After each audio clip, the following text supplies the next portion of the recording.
Hey everyone, and welcome to a Aurora Pilot's Guide. Today we're going to be setting up how our screen looks on the outside of a station, and then we'll also be going into the inside of a station and we'll be having a look at some nice little tips and tricks to help you set up everything and find things in the easiest way possible. So, going through the way that we have the outside of the screen set up, we're going to go through this fairly quickly. So first things first, on the left hand side here we have our local chat. So this here is a list of all the members in space in the system that we're currently in. So the best thing that we can always make sure that we've got going on here, that it's as narrow as possible so it can't actually get any narrower, and we want it to be as tall as possible as well. But we do want to leave a little bit of space up here, and you'll see why in a second. Now the next thing that we want to do is to make sure that we've got our compact members list setting turned on. The reason that we do that is we can see more people on the list. Otherwise things get really hard to see. If you can see everybody's picture as well, you end up scrolling for ages just to see if somebody's in the system. There we go, so just like that. Now you can have this split however you want. Personally, I don't prefer to read too much of the chat. I just prefer to see if anybody's actually talking, and to have this fairly wide so I can at least see most of the character name. A little side note about this local chat: if you are in nullsec or in a wormhole, then this chat will actually be empty and you won't see anyone in there. Reason being, it will only show anyone that has recently spoken. So if you are in one of these systems, it's probably best to keep yourself quiet, otherwise people will find where you are rather quickly. So that is our local chat. Whenever you've finished moving anything around or adjusting anything, make sure that you pin things, because that will stop you accidentally trying to drag it away.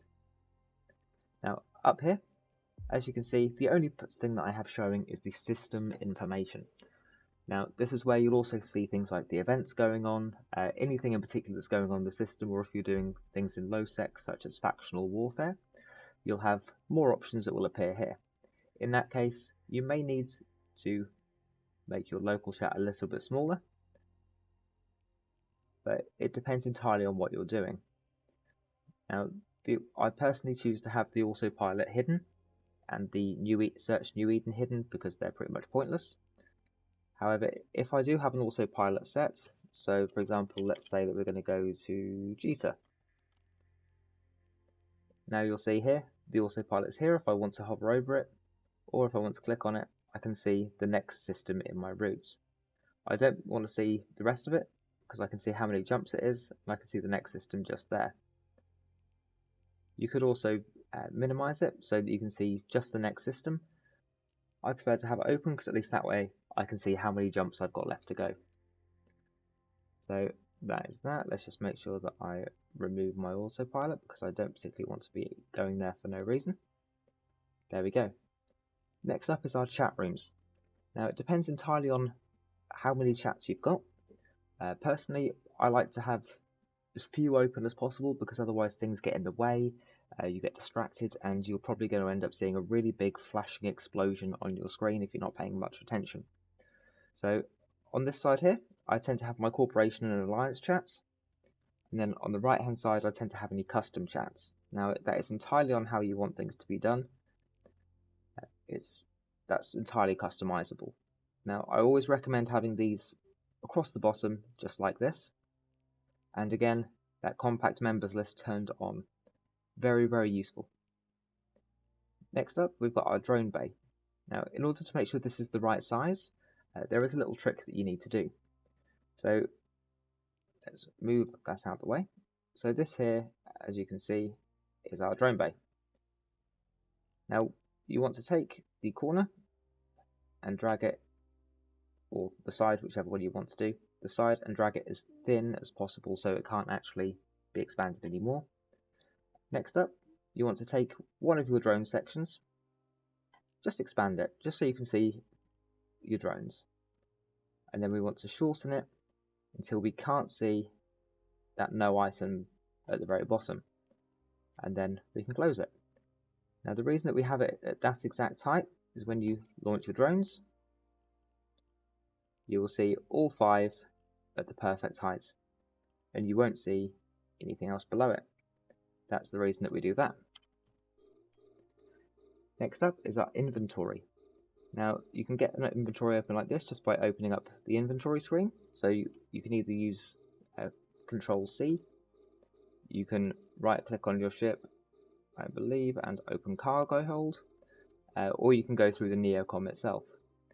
Personally, I just use Alt C, and then once you're here, click on this little button here that says Enable Compact Mode, just next to the pin button.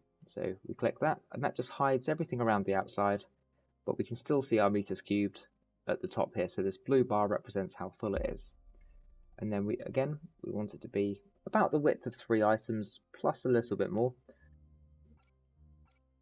And then once that's done, we'll just dock that into the bottom there, and we'll make that the same height as the drone bay, because now we can see 2 items at once and 3 wide, so we can see a total of 6 items at once. And then once we've done that, we'll pin it so we don't move it around. Now here we've got our selected objects. Now this is basically just put in at the very end just to fill it up, so for now we'll just move that out of the way. This is the overview. Now this is where you'll see everything that's going on. So as you can see, I've got several different tabs. Now this is done via a overview pack, which you can find on Google. I'll also try and pop a link to in the description if I remember to. So you can see I've got several tabs here. The first one I've got is my basic travel. Then I've got my main one, which is for PvE, exploration, missions, etc. I've got the loot for when I want to loot everything. I've got the alerts, which is ships, so sort of a player versus player page. I've then got my 5th page, which is friendlies, my 6th page, which is for mining, and my 7th page, which is for PvE and will also show any enemy drones. And then finally I've got the bug out button, which just activates all the moons and any celestials so that I can just quickly warp to any one of them. Now we have this put on the right hand side, and we want it to be fairly thin, just so you can see all of the columns here, plus a tiny bit on the edge just here, just wide enough that you can see a tiny little square. Now we do that purely because if, say for example, that this was a ship, or we'll actually get a ship. So if we've got a ship here and it's going to be warp scrambling us, we would see a warp scramble button just here. So we could easily see who's doing what. If it's a status web, we could see it. Target painter, remote sensor dampener, anything like that, we can see it. That's why we have this little button here, just so it doesn't start going over the other ones. Now, the columns that I recommend having obviously the icons, distance, name, the type. Alliance is entirely optional, it depends on if you're in a corporation or not. Followed by velocity in meters per second, so you can see how fast something is going. And you've got angular velocity, which is useful when you're using guns, so you can at least see how fast your guns are going to be able to track them, and if you should be using drones to kill them, etc. Now, and as always, when it's in the right place, pin it. Now, as you can see, our selected item just docks in just into there quite nicely. Depending on your screen size, you may need to have this a little bit smaller. It could potentially go really wide. I don't recommend having it crazy wide though. You don't want it to be looking like that. That would be completely pointless. If that is the case, use some common sense and just make it about the right size. Then, as always, we'll pin it into there. Now, because we've got all that stuff going on at the bottom, we don't really have much space left down here for anything else. So this is why we have this the overview up here at the top. Now, I personally prefer to sort of line this up just like that, just so I can see targets like this, and then I've got my modules ending just here. I will move it for several ships, so I can always see if anything's so for example, if this was out here, because I happen to have 8 in that row, I would just move it like that. Just like that, perfect. Now for the target list anchor, I prefer to have mine going this way so that I can see everything, and to allow for up to 3 wide. That's my preference, but again, that's entirely optional. And then it will basically do 5 targets here, 5 targets here, and for most people that will generally be more than enough. You would rarely need to lock more than 10 targets unless you're doing player versus player. So there we go. That is basically how the outside looks. The only other thing to just quickly recommend, your notification feed, I would recommend putting just above your local chat here, just because otherwise it gets in the way and it's really annoying. Let's return my drones to the bay. If you are wondering how to get your overview up to the top, you've got a little button here which is for the options. Now, I highly recommend having display passive modules turned off, display the empty slots turned off because you don't really want to see that. I recommend always having a readout available and the readout as a percentage. It's entirely up to you on if you want zoom buttons in or out. If you've got a mouse wheel, you might as well keep them off. The module tooltips, so that's if you hover over something, it will say what kind of module it is. If we turn that off, for example, now it doesn't show. We can lock the modules in place so that we don't move them around. I tend to move my modules, so I would prefer to leave that off. Blink cargo hold update. Get my words out. Blink cargo hold icon on the update. I want to see if something happens to my cargo hold, like something gets put in there like a mission item, so I prefer to have that on.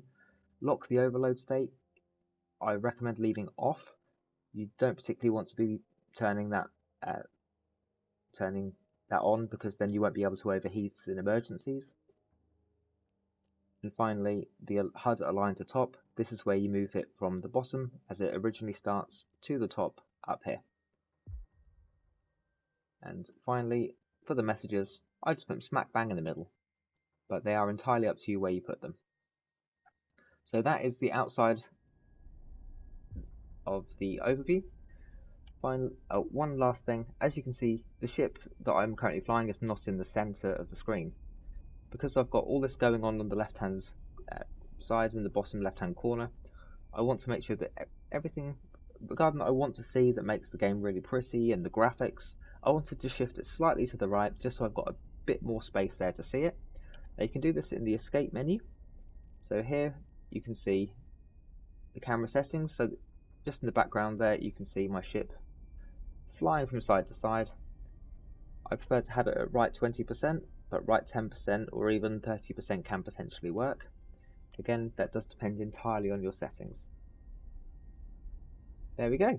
So that is how we set up our overview. So next up, we're going to be going to have a quick look at the inside of the station and what that looks like. Drive active. So I will see you when we get back in the station and we can see exactly how we set up the inside of a station, as well as a few little tips and tricks for you. Hello and welcome back. So now that we are inside our station, now we can have a look at some of the best things that we can possibly do to set up on the inside of a station as well. Now, as you can see, our chat channels have all stayed exactly the same. So nothing at all has changed there. Now, over here, we've got our station panel information, whatever you want to call it.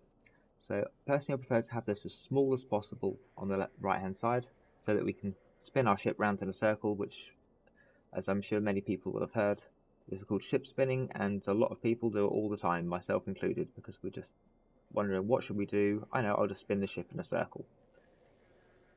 So yeah, so have that as far to the right hand side as possible. And again, once it's there, we pin it so that we can't accidentally resize it or move it around or anything like that. That's pretty much how you just set up the inside of the station. There's not really a huge amount to do. There is one that, so we'll just get straight onto a couple of tips and tricks. The first one is when you're actually looking at your inventory.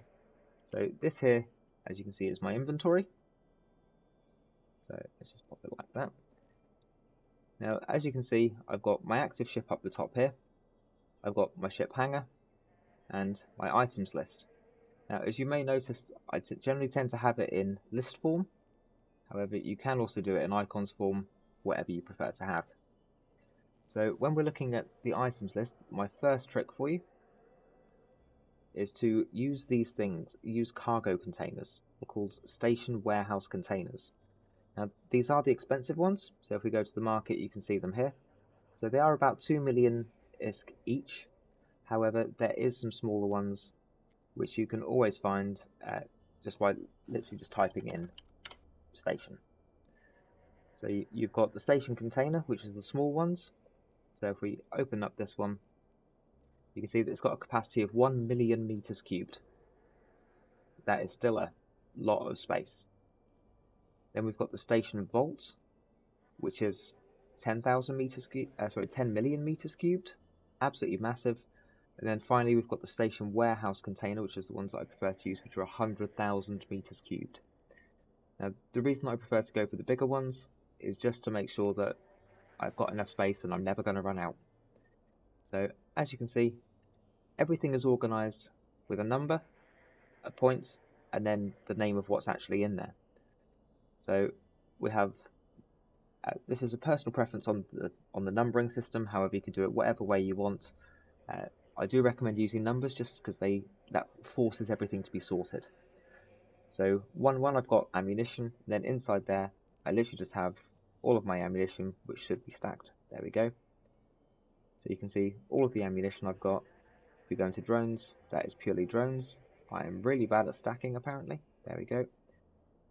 So you can see the drones, and as you can see, things get progressively worse the further down this list you go. Now that's primarily what I recommend doing, because at least that way everything gets nice and organised, so whenever you need to adjust a ship fitting, you go, now where did I have that high slot module? Where did I have my guns? You can go straight into the high slot module and find it in here, or use the search box just up here, as opposed to having to trawl through thousands and thousands of items in your hangar. It just keeps things nice and organised, keeps everything looking quite neat. So that's pretty much the entirety of the inside station. Other than that, there's not really a huge amount that needs to be done here. And it looks like the cluster's shutting down anyway. Perfect timing. So as always, if you do have any questions, please feel free to leave a comment or drop me an in-game message. My character name is Ryohei. I will leave it in the description of the video as well, so you can see that. Or alternatively, YouTube comments. More than happy to respond to you. So that's everything. I hope you have a great day. Fly safe. Blow up some rats.